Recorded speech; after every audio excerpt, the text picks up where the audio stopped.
रुको जरा सबर करो।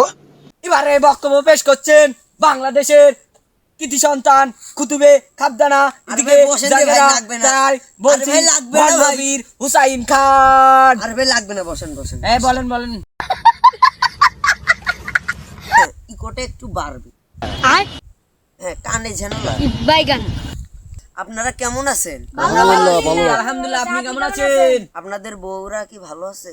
আমরা তো বিয়েই করতে পারলাম না। समझ रहे हो? আরে আমার যুবক ছেলেরা, তোমাদের নিয়ে আজকে আমি একটা স্যাড ওয়াজ করব।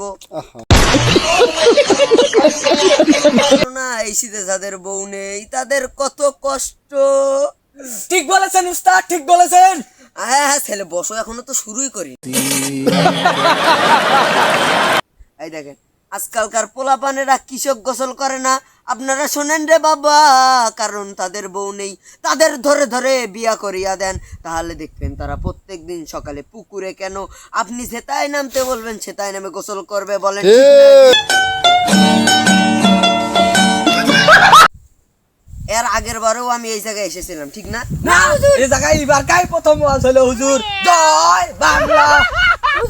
এ বসেন বসেন, পরিস্থিতি ভালো না, পরিস্থিতি ভালো না। ক্যামেরাম্যান, তোমরা হলো ভিডিওগুলো এই যে এটাটুকু কেটে ফেলে দিও, কারণ এটা হলো গাইবি আওয়াজ আছে, পরিস্থিতি ভালো না।